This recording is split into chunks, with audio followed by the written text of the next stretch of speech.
Miraç Chag'ri O'qtosh. O'zingga xush kelding. Jigarrang novdalardan pushti rang gullar ochilgani uchun umidsizlikka hojat yo'q. Horg'in dunyo tashvishlaridan toliqqan bir zum tin olishni, o'zini yaxshi his qilishni va o'ziga kelishni istaganlar uchun. Kun tavsiyasi. Bugun siz kimlardandir kutayotgan e'tiborni o'zingizga bering.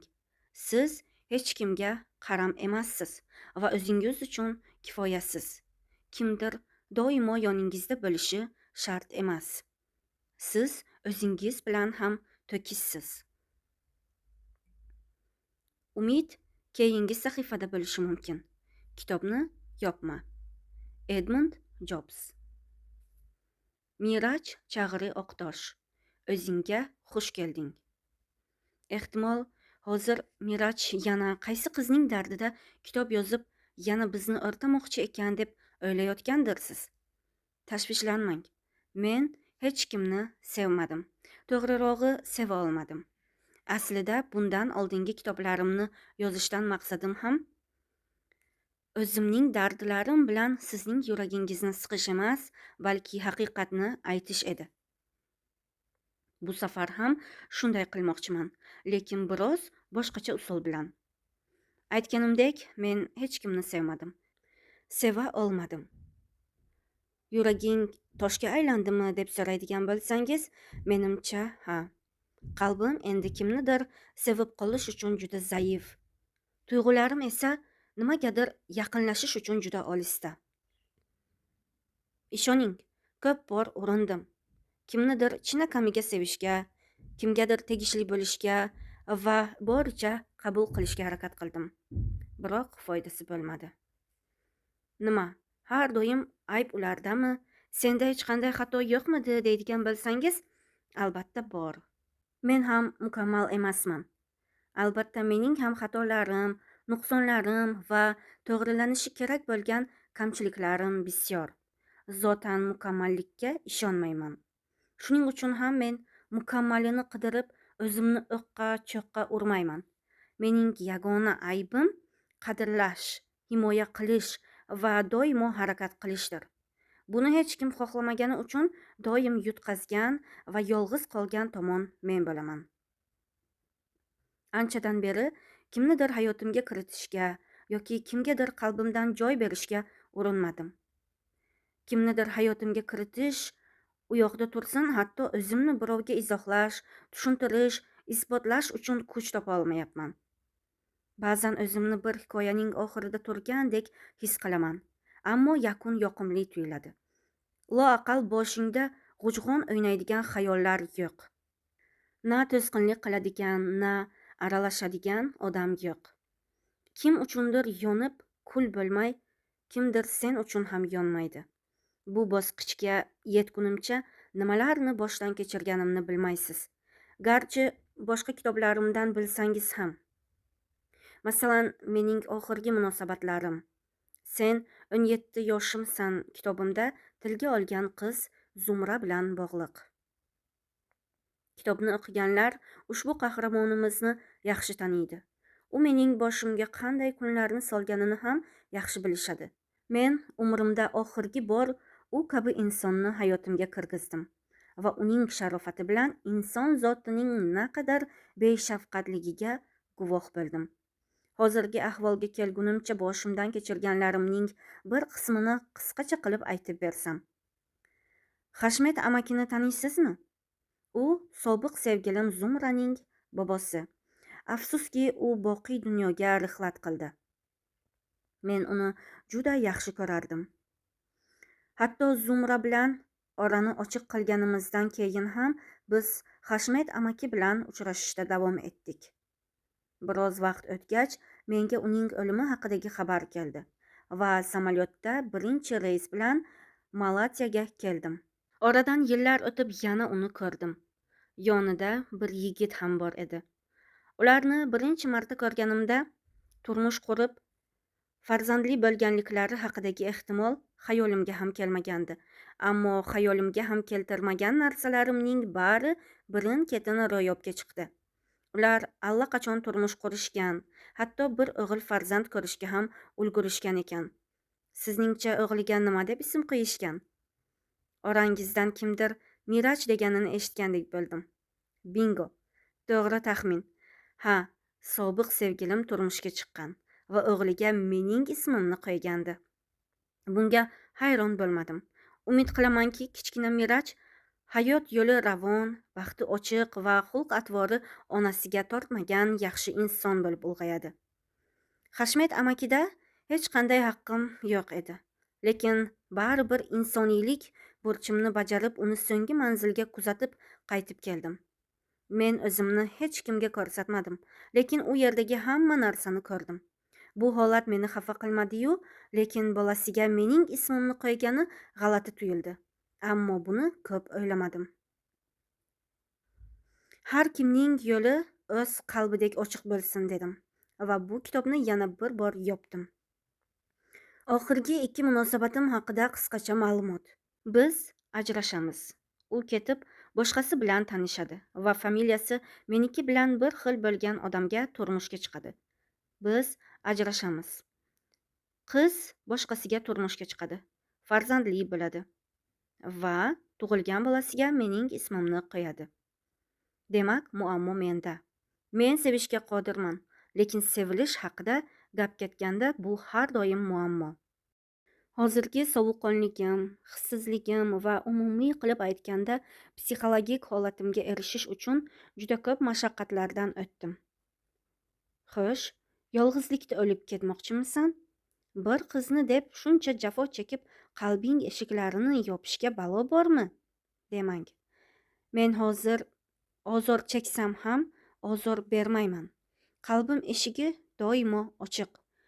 Yolg'izlik bandasiga emas, Allohga xosdir. Kun keladi, kimdir menda ham yurak borligini eslatadi.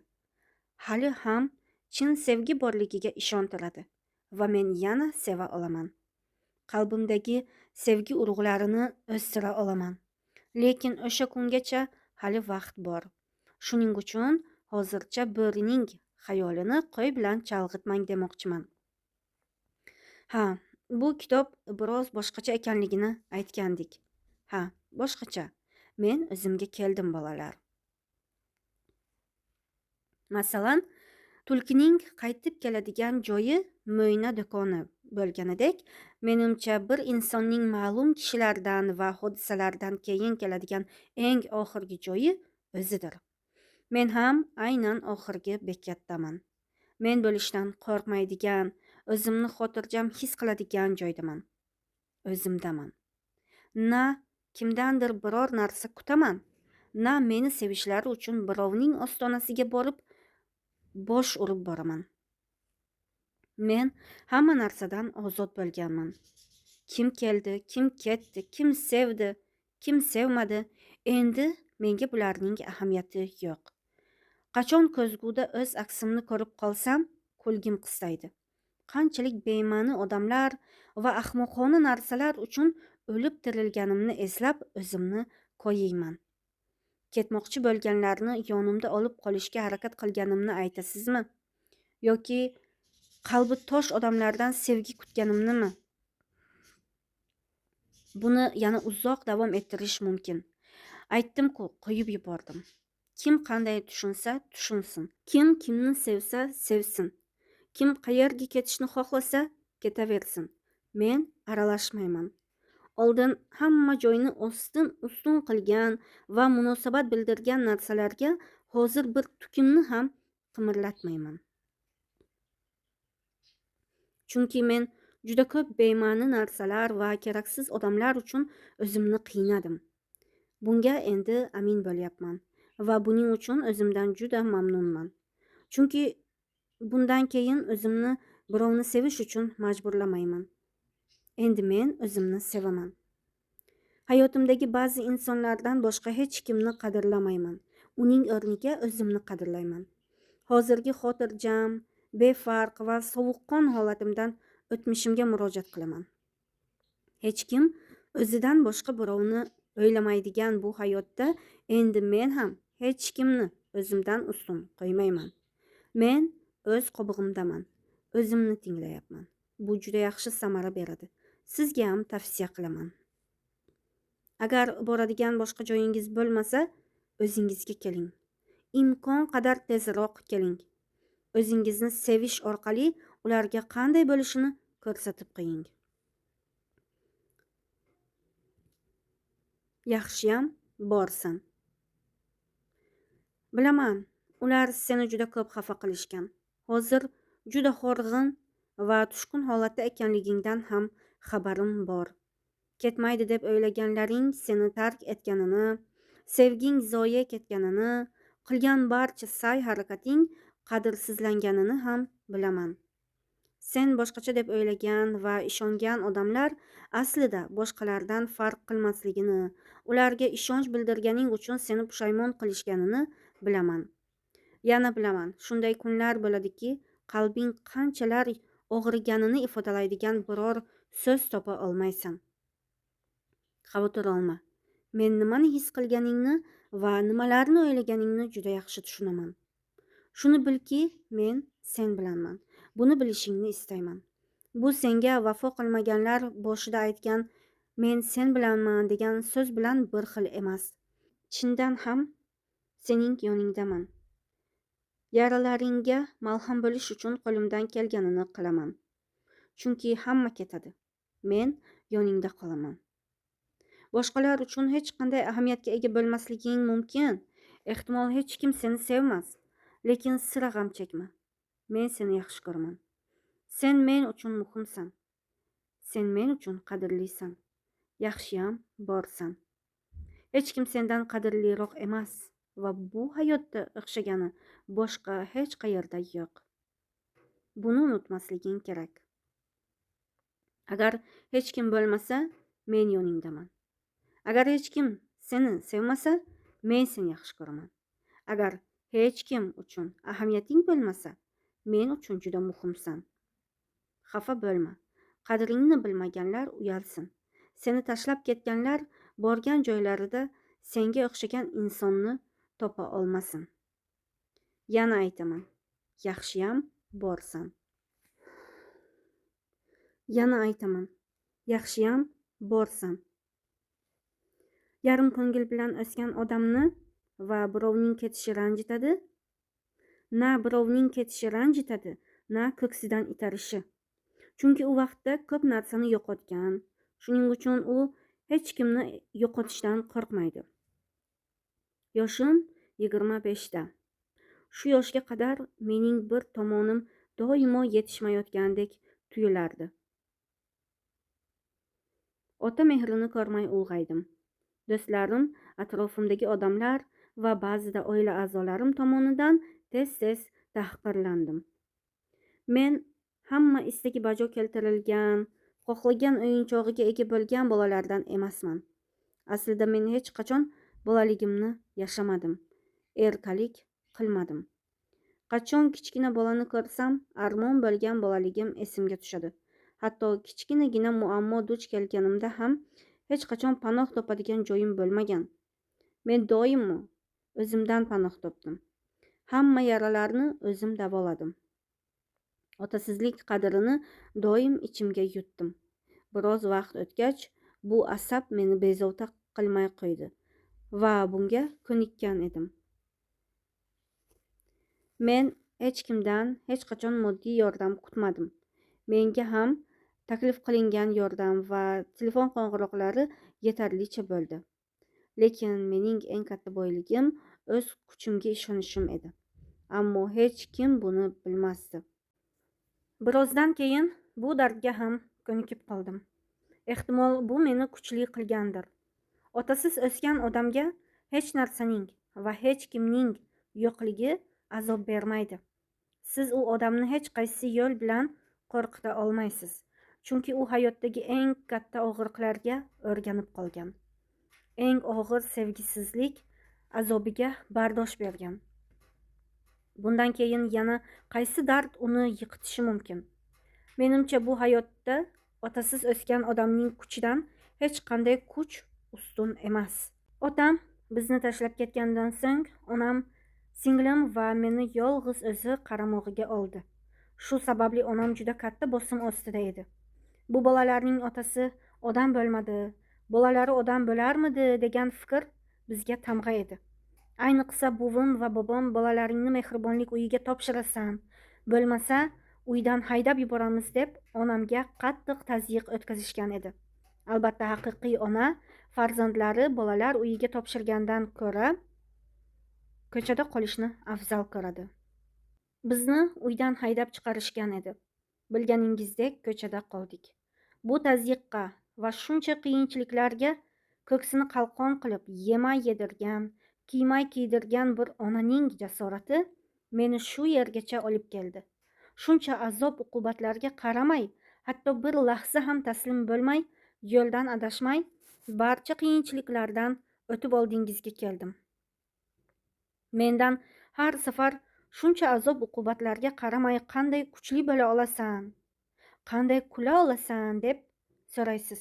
Aynan sizga hikoya qilib bergan hayotim tufayli, azob uqubatlarim tufayli. Odam qanchalik ko'p azob cheksa, shunchalik kuchga to'ladi va kulgisi go'zalroq bo'ladi. Chiroyli tabassum qiladigan insonlar bor, ammo ichi tilka pora. Chiroyli tabassum qiladigan insonlar bor, ammo ichi tilka pora degan bir jumla o'qigan edim. Qanchalar haqiqat. Otasiz o'sgan insonlar shubhasiz bu dunyoning eng kuchli insonlaridir. Darding seni qamrab olgan damlarda Rashod Nuri Guntekinning ushbu so'zlarini esla. Eng uzun va eng chorasiz qolgan tuningizni eslang. Tong otmadimi?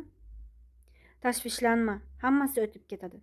Sen faqat og'riqni mahkam bag'ringga bos, chunki u seni yanada kuchliroq insonga aylantiradi. Bundan avval o'tib ketmaydigandek tuyulgan og'riqlar singari bu ham o'tib ketadi. Shu paytgacha qanday qiyinchiliklarni boshdan kechirding? Yuraging ularni qanday yenggan bo'lsa, buni ham shunday ortda qoldiradi. Alloh taolo tog'ning viqoriga qarab qor yog'diradi. Sabr qil, bir kun kelib Xudo sening tog'ingga yoqqan qorlarni eritib yuboradi. Shu kungacha og'ir damlarni bir o'zing yengding. Buni yengib o'tolmayman degan qiyinchiliklarni yolg'iz o'zing yengib o'tding. Bularning barini bir o'zing uddalading. Balki hayotingdan joy bergan insonlar seni parishon qilgandir. Ehtimol muttasil azob bilan kurashmoq seni horitgandir. Balki kimnidir mahkam quchoqlab taskin topishga zarurat paytlaring o'zingni bag'ringga bosgandirsan. Aytchi, men bu azob bilan yashay olmayman degan qaysi dardga o'rganmading? Hammasiga ko'nikding va hammasini bir o'zing yengib o'tding. Men sen bilanman degan hech qaysi odam og'ir kunlarni yengib o'tish uchun o'zingni har tomonga urgan kunlarda yoningda yo'q edi. Sen eng ko'p yoningda bo'lishini istagan odam senga eng kerak bo'lgan paytda yoningda topilmadi. Esingda bo'lsin, bu ham o'tib ketadi va har doimgidek buni ham yengib o'tasan. Sen shu qadar kuchlisanki, seni hech qaysi dard yenga olmaydi. Og'ir kunlarimda suyana olmagan tog'larni qulatdim. Siz doim yoningdaman dedingiz, lekin men boshimga tushgan har bir kulfatda yolg'iz edim. Nima istayotganini va his-tuyg'ularini bilmagan, faqat o'zi haqida o'ylaydigan, o'zini hammadan ustun qo'yadigan odamlardan uzoqroq turing.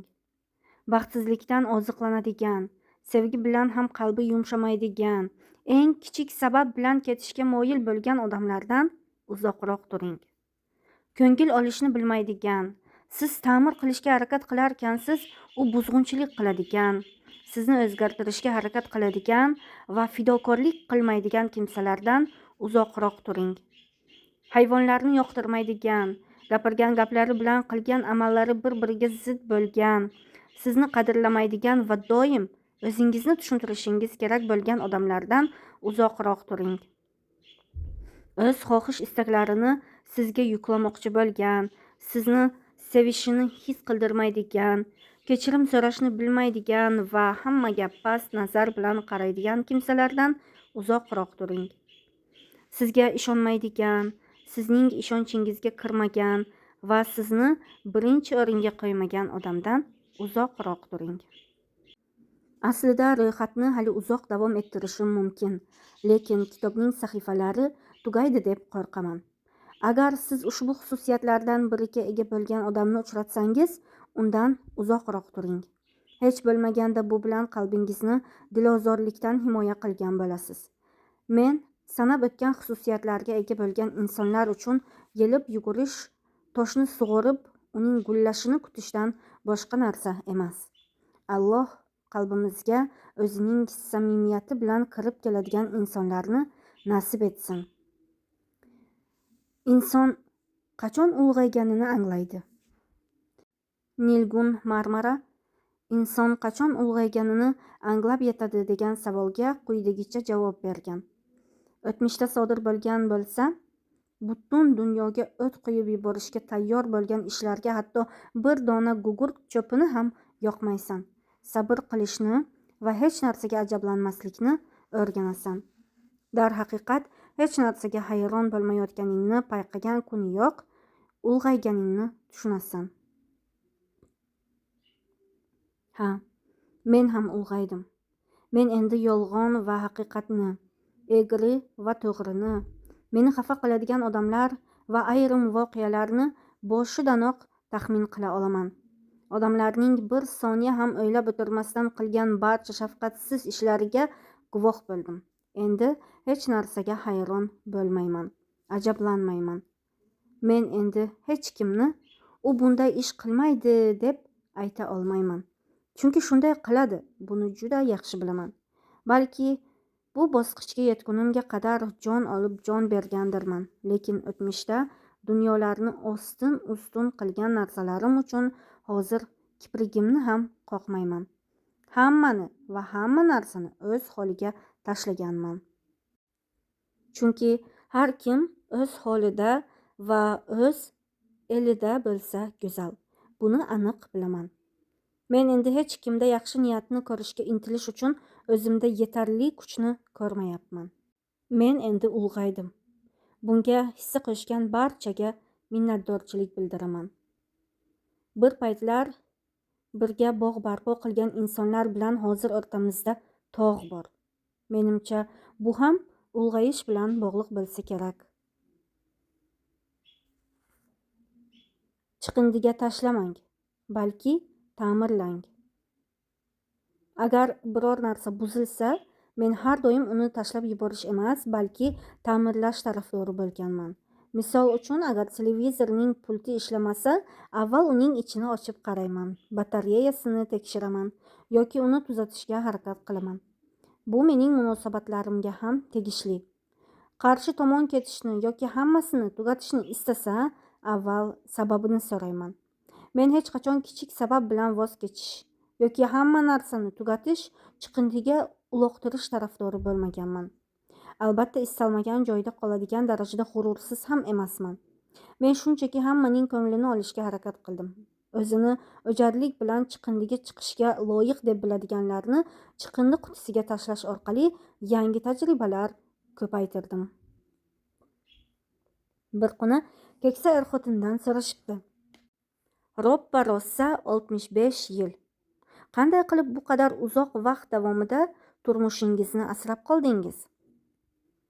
Keksa er-xotin javob beribdi. Bizning davrlarda buzilgan narsalar chiqindiga tashlanmas, balki ta'mirlanardi. Xo'sh, bugungi kunda ham shundaymi? Hech qachon. Hamma bir-birining kamchiligini, aybini topishga harakat qiladi va uning orqasidan bir-birini sevishni unutgan insonlarni ham bilaman. Har bir insonning munosabatlari va o'z hayotiga kiritgan odami haqidagi nuqtai nazari shunday. Bo'lsa bo'lar, bo'lmasa ham roziman. Hech narsa uchun kurashish yo'q. Barcha haqiqiy narsalar avvalgi davrlarda qoldi deb bekorga aytishmagan. Chindan ham hammasi o'tmishda qoldi. Hech kim sening to'lqinlar bilan qanday kurashganingni so'ramaydi. Kemani qirg'oqqa olib kelgan yoki kelmaganingga qaraydi. Viktor Hugo. Hech kim sen nimani boshdan kechirganingni bilmaydi. Qanday qiyinchiliklarni ko'rganingni, yolg'iz o'zing nimalar bilan kurashganingni bilmaydi. Ishonaver, bilsa ham parvo qilmaydi. Har bir insonning dardi va iztirobi o'ziga va yolg'iz Xudoga ayon. Agar sen kulsang, ular seni baxtli deb o'ylashadi, lekin ular hech qachon bu tabassum ortida yotgan og'riq, azob va dilozorlikni aslo ko'rmaydilar. Shuning uchun hech kimga biror narsani isbotlashga yoki tushuntirishga urinma. Hech kimga e'tibor berma. Hech kim uchun o'zingni koyitma. O'zingni adoyi tamom qilma. Odamlar ko'ngillariga kelgan ishni qilishadi.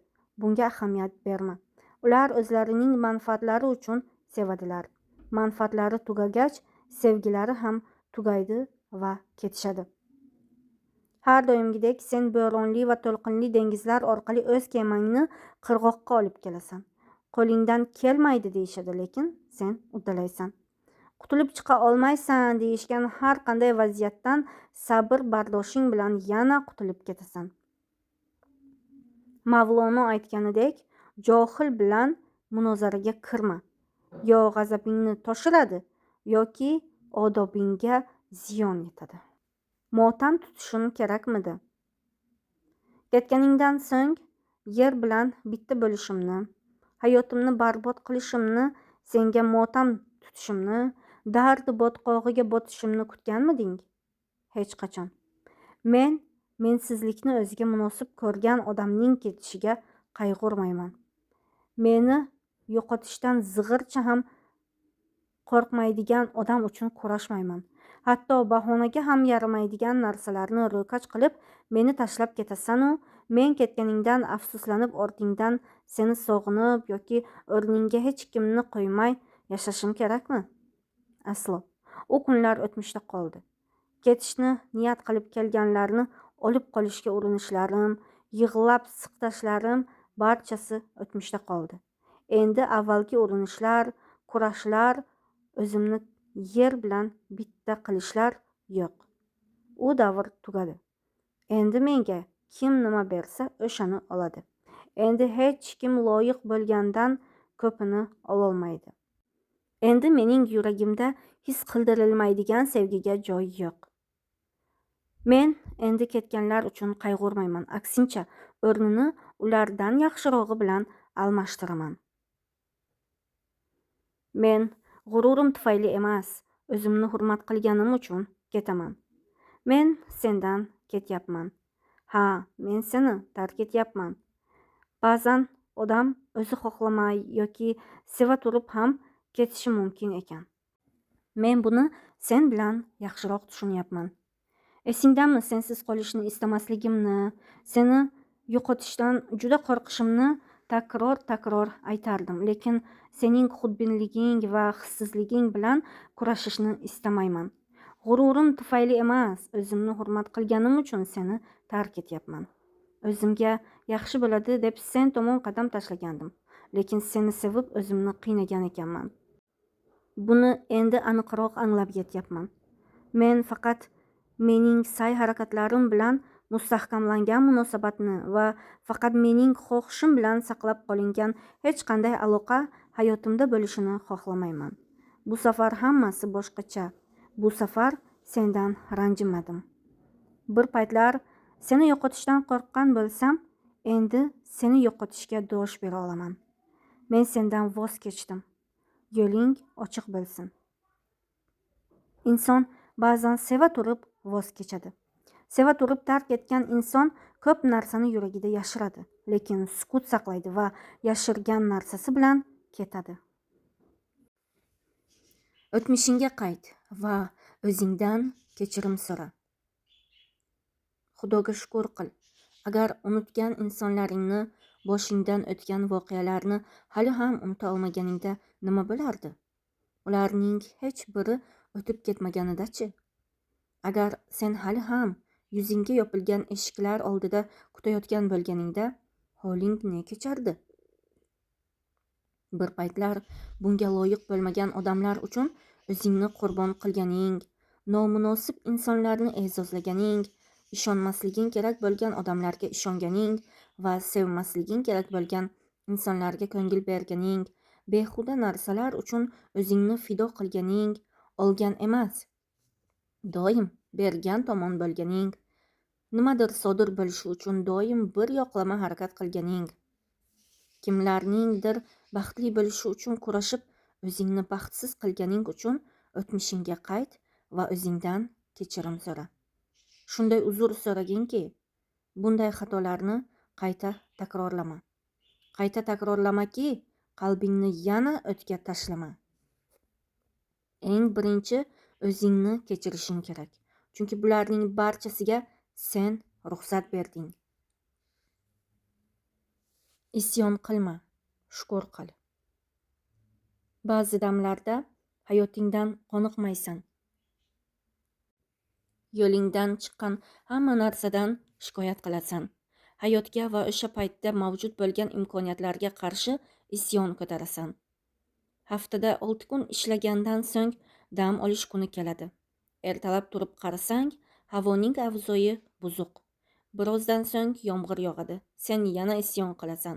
Boshqalarning hayotiga qarab, ular hayotiga kiritgan insonlari bilan baxtli ekanini ko'rib og'rinasan va yana isyon qilasan.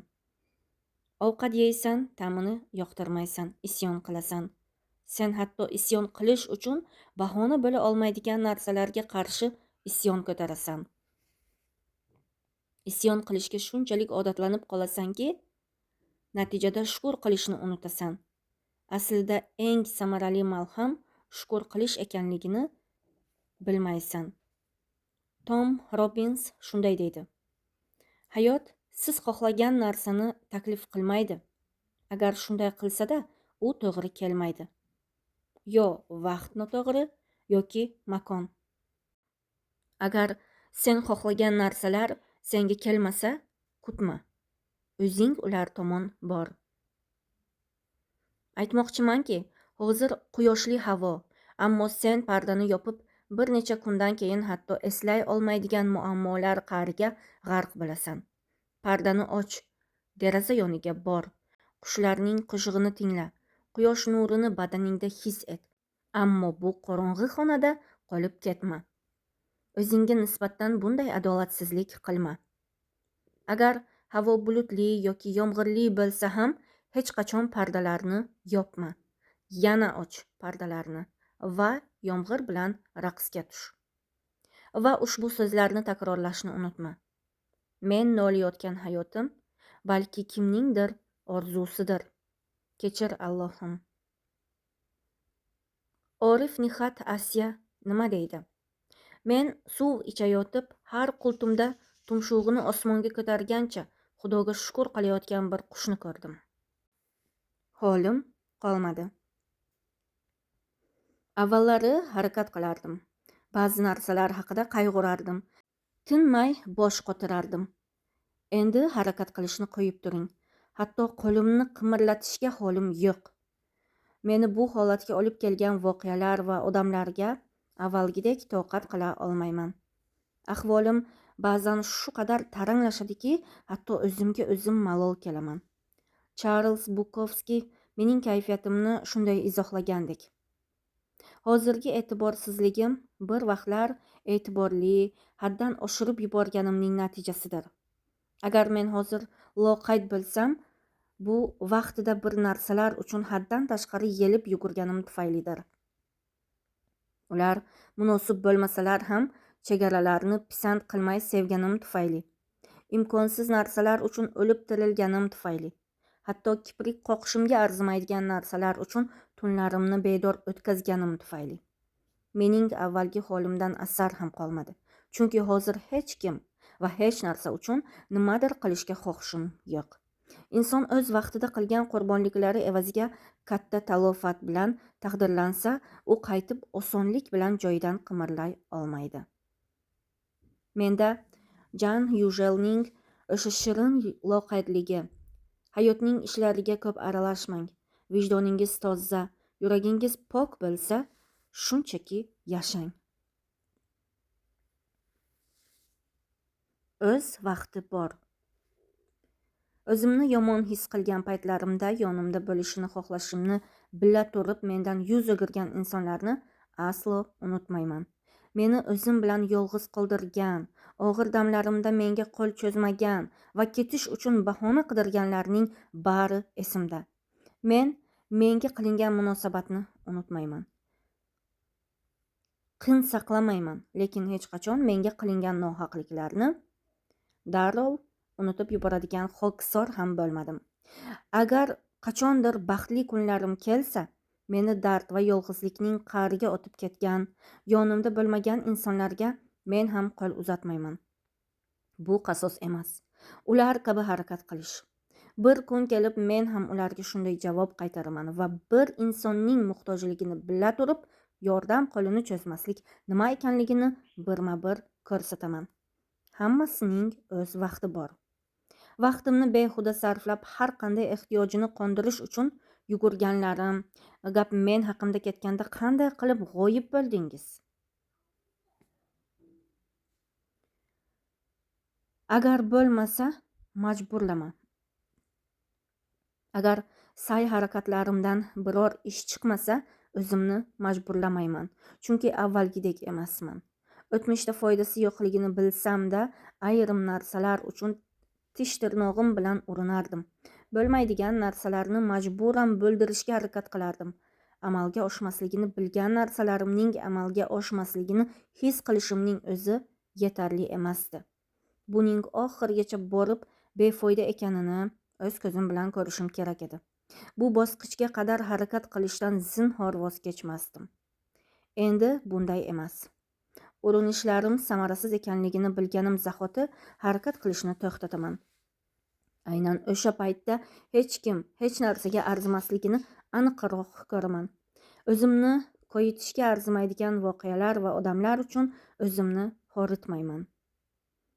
E'tiborimga loyiq bo'lmagan odamlar uchun harakat qilishni to'xtatganimdan beri o'zimni yaxshi his qilyapman. Vaholanki men doimo o'zimni qurbon qilgan ekanman. Buni endi yaxshiroq tushunib yetyapman. Hech kim uchun o'zgarma. Sen shu turishda go'zalsan. Siz odamlarni o'zgartira olmaysiz. Ular xamirmidi? Xohlagan shaklingizni bersangiz. Menimcha haqiqiy qadr-qimmat va muhabbat kimnidir borligicha qabul qilishdan kelib chiqadi. Tasavvur qiling, hayotingizga bir inson kiradi. U sizni cheklay boshlaydi. Uni qilma, buni qilma, u yerga borma, bu yerga borma, u bilan gaplashma, bu bilan gaplashma deydi. Har doim o'z istaklarini sizga yuklashga harakat qiladi. Buni chinakam sevgi deb o'ylaydiganlar ham bor. Ammo unday emas. Buning nomi sevgi emas. Buning nomi muammo. Buning nomi xudbinlik. Agar o'zaro ishonch va hurmat bo'lsa, sevgi quyoshi o'sha yerdan porlaydi. Hayotingizda o'zgartirishga harakat qiladigan emas, boringizcha qabul qilib sevadigan insonlar bo'lsin. Men odamlarni qushlarga qiyoslayman. Osmonga tegishli va osmonga oshiq bo'lgan bir qushni tasavvur qiling. Agar uning qanotlari kuchli bo'lsa va u uchish o'rniga yoningizda qola olsa, u sizni chindan ham sevadi. Bu juda oddiy. Rashkingiz tufayli hech kimni qafasga qamab qo'ya olmaysiz. Bu rashk emas, bu xudbinlik. Bu sevgi deb atalmaydi. Sevgi shunchalik g'alati tuyg'uki, insonni baxtdan samolarga ko'taradigan ham, dard ummoniga g'arq qiladigan ham bitta odam ekanini ko'rsatadi. Men sen haqingda onamga aytib bergandim. Hammamiz bilamizki, ayollar qanday mavzu bo'lishidan qat'iy nazar erkaklarga qaraganda bir oz ko'proq hissiyot bilan yondashadilar. Men erkaklar hissiyotsiz demayapman, shunchaki ayollarning hissiyotiga beriluvchanligi haqida gapiryapman. Misol uchun, bir ayol sen haqingda onasiga aytib bersa, u seni chindan ham sevadi. Buning boshqacha izohi yo'q. Ayol jur'at qilib onasiga sevgan odami haqida gapira olsa, u ayolni qo'ldan chiqarma. Bunday ayolni qo'yib yuborma. Shubha yo'qki, dunyodagi eng azobli narsa bu haddan tashqari hissiyotga beriluvchanlik va ta'sirchanlik. Erkak bo'lishimga qaramay, men ham juda ta'sirchan odamman. Bu narsa menga foyda keltirdimi? Yo'q. Aksincha, shuni deb men doim yutqazdim. Men his tuyg'u bilan yaqinlashgan hamma narsa va har kimdan o'z ulushimni oldim. Xulosa qanday? Endi qatiqni ham puflab ichaman. Insonning o'z his tuyg'ulari o'ziga shunchalik zarar yetkazadiki, ba'zida uning ichidan chiqib keta olmaysan. Biz ayollarni ko'proq hissiyotga beriluvchan dedik. Albatta, hissiyotga u qadar berilmaydigan ayollar ham bor. Boshdan kechirgan afsuslar va og'riqlar tufayli sovuqqonlikdan qalqon sifatida foydalanadigan ayollar ham yo'q emas. Aynan shunday ayollar borki, ular aslida hissiyotga o'ta beriluvchan, lekin boshidan kechirgan nadomatli kunlari tufayli hayotlariga duch kelgan har bir kishi uchun kaktusga aylanadilar. Shunday ayollar borki, sevgan odamiga qalbini butunlay ochib, keyingi kunlari azob-uqubatda o'tgan. Bunday ayollarni ranjitmaylik, yo'qsa ular juda shafqatsiz insonga aylanadilar.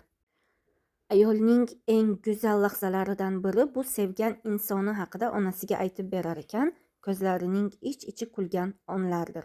Bunday lahzalarni buzmaylik. Har bir gul tutgan odamga bag'rini ochgan qizlarni deb siz haqingizda onasiga aytib beradigan boshqa birlarini ranjitmang. Keraksiz insonlarni hayotingdan chiqar.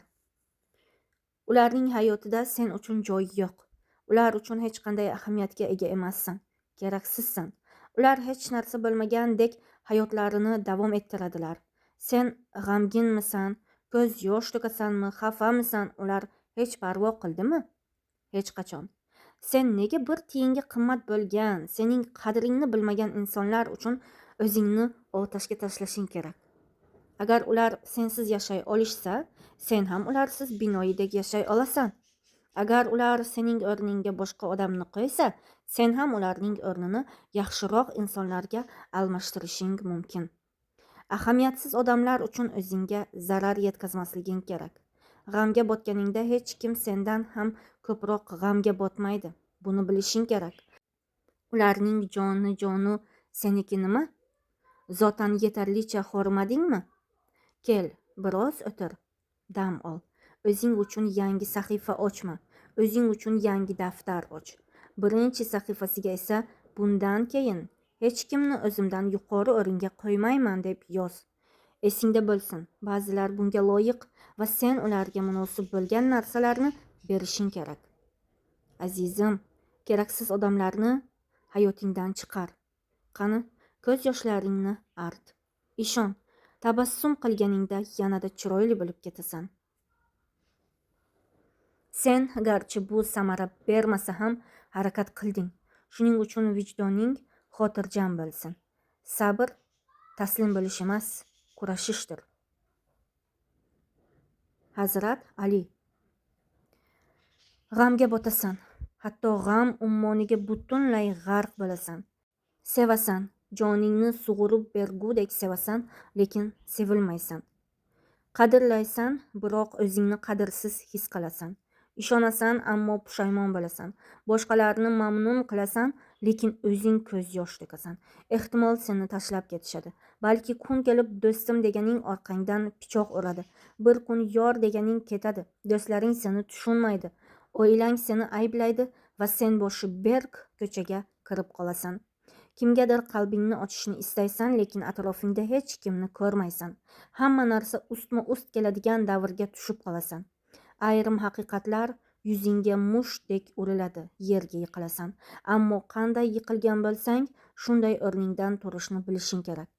Tashvish chekma. Bundan avvalgilarni qanday yenggan bo'lsang, buni ham shunday yengasan. Sabr qilmoq kurashmoqdir deydilar Hazrat Ali. Barcha azob va uqubatlarga chidashing kerak. Ehtimol ular seni taslim bo'ladi deb o'ylashlari mumkin, lekin sen kurashishing kerak. Taslim bo'lishga haqqing yo'q. Taslim bo'lgan odam yutqazadi, sen esa yutqazmaysan, chunki kurashishdan to'xtamaysan. Agar taslim bo'lsang, bunga loyiq bo'lmaganlar g'alaba qozonadi. Umid qilamanki, sen bunga yo'l qo'ymaysan. Mashhur bokschi Muhammad Alining bokschi yiqilganida emas, o'rnidan turmaganida yutqazadi degan naqli bor. Umidingni yo'qotma. Bu hayotda bir narsaning tugashi har doim boshqa narsaning boshlanishiga sabab bo'lgan. Agar odamlarga og'zingni to'ldirib mendan voz kechganing haqida jar solishingni boshida bilganimda, hech qachon qarshingdan chiqmagan bo'lardim. Zinhor va zinhor hayotingga kirmasdim. Seni bunchalik ko'klarga ko'tarmasdim. Hech kimga osonlik bilan ishonib topshirmagan sevgim va yuragimni bor butunicha oldingga keltirib qo'ymasdim. Qarasam odamlarga mendan keyin go'yo qushdek yengil bo'lib qolgandek taassurot qoldiryapsan. Buni ko'rgan odam meni xuddi seni majburlab yonimda ushlab turganman deb o'ylaydi. Sen mening hayotimga o'z xohishing bilan aslida deb toshga aylangan qalbingni muloyim ko'rsatish orqali yolg'on tuyg'ular bilan o'zing kirib kelding. Menimcha ketgandan keyin bunday haqorat qilish shart emas. Sen meni sevishingni aytarding. Meni sevmasliging oydek ravshan edi. Sen meni sevmading, lekin men seni ikkimiz uchun ham sevardim. Sen buni hech qachon bilmading. O'zimdagi bu sevgi bilan sening beshafqatliging va menga befarqligingni yashirardim. Sen odamlarga men o'zimga yangi sahifa ochdim deyishda davom et. Men Shabnam Farahning ba'zida qaytadan boshlash kerak, hayotni qayta tiklash kerak deganidek hayotimni qayta tiklab sensiz hayot boshladim. Marilyn Monroening naqadar chiroyli jumlasi bor. Ba'zida yaxshi narsalar tugaydiki, undan ham yaxshi narsalar boshlanishi uchun. Go'zal seving. Suv oqib o'z yo'lini topganidek, agar ikki inson bir-birini chin dildan sevsa, muhabbat ham suv kabi o'z yo'lini topadi. Fikrlarda tafovut yo mentalitet turlicha bo'lsa ham, sevgining qudrati hech narsaning ostida ezilib mag'lub bo'ladi deb o'ylamayman. Odamlar sevgidan biror foyda ko'rmaganda ko'pincha biz boshqa dunyoning odamimiz degan jumla ortiga bekinadilar. Men har doim bu jumlani o'ta bema'ni deb bilganman. Biz sen bilan kitobning eng hissiyotli sahifasidamiz yoki bir qo'shiqning eng go'zal naqoratimiz deb sevmaydilar. Xushbo'y gulning iforidan mast bo'lishni bilishadi, biroq gap tikani haqida ketganda bahonalar o'ylab topishadi. Balki bu eskicha ibora bo'lishi mumkin, lekin katta ma'noga ega. Atirgulni sevgan tikoniga ham toqat qiladi. Agar atirgulni sevaman deb uning tikonini ko'rganda orqaga chekinsang, bu sevgi emas, ishtiyoqdir. Inson 2 kunlik havas uchun sevaman demasligi kerak. Gulni hidlaganingdan so'ng tikani joningga ozor berishini o'ylab uni bir chetga uloqtirish yaramaydi. Agar hidlagan gulingning tikoni joningni og'ritsa, sen o'sha gulni beradigan og'rig'i bilan birga sevishing kerak. Har doim go'zalini sevmang. Go'zal seving. Har doim yaxshi tomonlarini emas, kamchiliklarini ham seving. Doim borida emas, yo'g'ida ham seva biling. Uni hamma juda sevardi, ammo men uni kamchiliklari bilan sevgandim.